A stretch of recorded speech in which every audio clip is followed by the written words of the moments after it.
بخاری کی حدیث ہے, آپ صلی اللہ علیہ وسلم فجر کی نماز پڑھانے کے لیے آئے. صحیح ہے, بخاری کی حدیث ہے.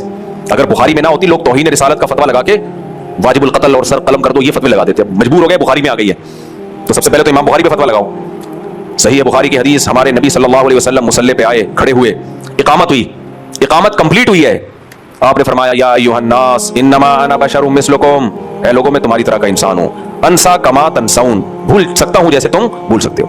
پھر کیا فرمایا, مجھ پہ غسل فرض ہے, میں بھول گیا تھا, ابھی مجھے یاد آیا کہ مجھے غسل کرنا ہے. صحابہ انتظار میں کھڑے رہے, بتاتے ہیں نبی گئے اور آپ کے پٹے والے بال تھے اس سے پانی بہ رہا تھا, غسل کر کے آئے اور نماز پڑھائی. آپ آج کسی امام کے ساتھ ایسا ہو جائے نا, بیچارہ بغیر وضو بھولے سے پڑھاتی, اس کی تو وہ شامت آتی ہے. میرے ساتھ ایک دفعہ ہو گیا تھا, پتہ نہیں کوئی کپڑوں پہ کہیں ناپاکی لگی تھی, خون لگا تھا, مجھے یاد نہیں. تو مجھے نماز کے بعد جب میں نے دیکھا تو خون کا دھبا ہے کہ دانا وانا نکل گیا ہوگا, پھٹ گیا ہوگا.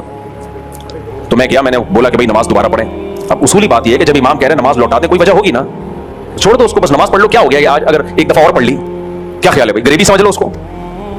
لیکن جو میرا دماغ چاٹا ہے لوگوں نے, میں بیٹھا ہوں, پہلے میں پیچھے بیٹھتا تھا وہاں, بتائیں ہوا کیا تھا, ویسے ہوا کیا تھا.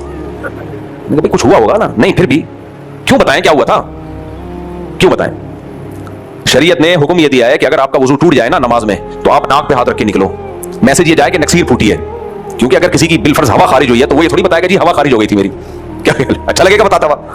نبی صلی اللہ علیہ وسلم کی محفل لگی ہوئی تھی, کسی کی ہوا خارج ہوئی تو بعض لوگوں کو ہنسی آ گئی. آپ صلی اللہ علیہ وسلم نے ناراضی کا اظہار فرمایا, فرمایا ایسی چیز پہ کیوں ہنستے ہو جو تمہارے ساتھ بھی ہو سکتی ہے, اور اس کو حق نہیں ہے کہ آپ سے پوچھے کہ اوریجنل میں ہوا کیا ہے, یہ اس کو حق نہیں ہے. تو اب اصولی طور پر ایسے میں امام کو کیا کرنا چاہیے, وہ کہے کہ اچھا, امام کو اپنی بھی عزت بچانی ہوتی ہے کہ میری ہماری, وہ کہے بھائی جس کی بھی ہوئی ہے سب لوگ وضو کر لیں تاکہ جس کا معاملہ ہے وہ پردے میں رہے.